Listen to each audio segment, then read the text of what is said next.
Oi pessoal, esse é o primeiro vídeo do canal. Eu estou aqui no Mirante de Piratininga, em Niterói. Vou apresentar para vocês algumas técnicas básicas. Bem, eu considero que a foto é composta de três elementos básicos, três etapas: a composição, enquadramento e técnica. A composição está ligada à criação da foto, é a parte artística, digamos assim.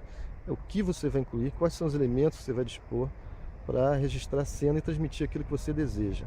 O enquadramento seria como você vai dispor esses elementos na cena final, como você vai organizar os elementos e registrar a cena. A técnica seria a parte mais ligada ao equipamento em si. O que você vai precisar para poder registrar aqueles elementos de acordo com a composição desejada. Aí depende de cada situação. Nesses vídeos que eu vou apresentar, o celular vai ser suficiente para você aproveitar a maioria das técnicas aqui.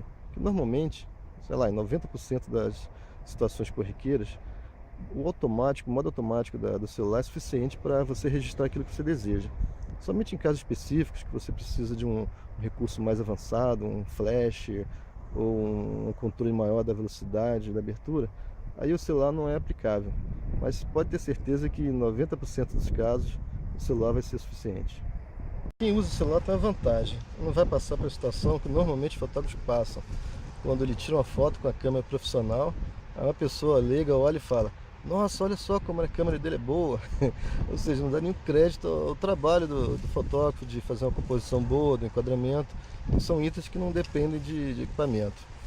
Bem, e antes de iniciar a regra dos textos, só dar uma dica aqui básica sobre enquadramento. Se você for tirar foto, por exemplo, lá do Rio de Janeiro, dá um zoom aqui. Antes de dar o clique final, dê uma olhadinha no horizonte da foto para ver se não está torto. E preste atenção para não tremer na hora da foto, porque se você tremer, a foto pode sair tremida e o horizonte pode ficar torto. Porque à medida que você aproxima muito a imagem, como eu fiz aqui agora, fica muito sensível. A tela fica muito sensível, qualquer mexidinha muda um pouco o enquadramento. Então, antes de clicar, tem gente que apoia o cotovelo no peito para não tremer, tem gente que prende respiração e tem gente que expira todo o ar e clica. Aí você verifica qual a melhor forma, que mais se adequa a você, e passa a utilizar sempre esse critério. Sempre prestar atenção antes do clique final. Nesse primeiro vídeo eu vou apresentar a regra dos terços. Essa regra está ligada a enquadramento.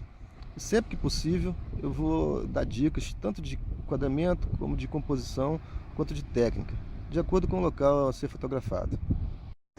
A regra dos terços pode ser utilizada em várias situações. Vamos começar com algo bem básico. Aqui, por exemplo, eu tenho essa cena com um horizonte lá, uma composição bem simples, bem pobre, mas é mais para exemplificar uma aplicação básica da regra dos terços.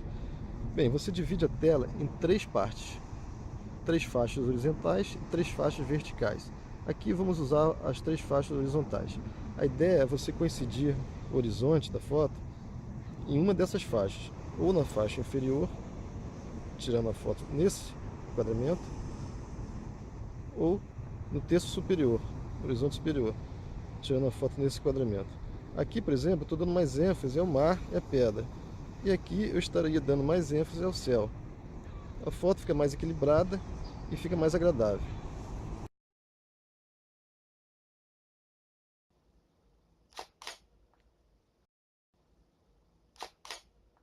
Já nessa cena, eu procuro enquadrar os dois horizontes. Um é representado lá pelo mar e o outro é representado aqui embaixo pelas pedras.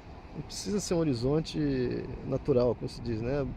Às vezes uma pedra, um morro, ele faz o efeito de um horizonte. A ideia aqui então é dispor os elementos de forma a coincidir com aquelas linhas que eu falei.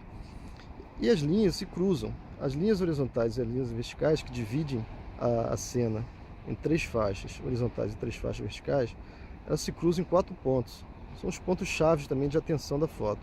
Em outros vídeos eu vou apresentar aplicações para esses pontos.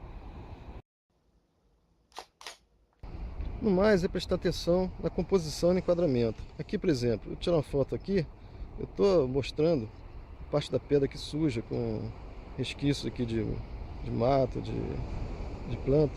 Bastaria eu levantar um pouquinho a cena e fica muito mais agradável. Uma composição mais agradável, mais limpa. Essa é a regra dos terços. Ela foi criada para dispor melhor os elementos da cena de uma forma não tão simétrica, para criar mais interesse para o leitor da foto. Nem sempre ela é aplicável. Pode haver situações em que os elementos da cena não coincidem ou não estão dispostos de forma que a regra dos terços seja aplicável. Ou então ela é até aplicável, mas você tem uma ideia diferente de composição e que não coincide com a regra dos terços. Então, nesse ponto, você pode usar. A regra dos terços não é obrigatória, mas na maioria das situações, se você usar a regra, a foto vai sair bem interessante. Outra dica importante é você conhecer um pouco o local onde você está. Aqui, por exemplo, eu subi a estrada e encontrei essa vista aqui, ó, da Praia do Sossego. A praia fica meio escondida. Dá para tirar uma boa foto aqui também. Bem, a ideia foi essa nessa primeira aula. Outras aulas virão e espero que vocês tenham curtido.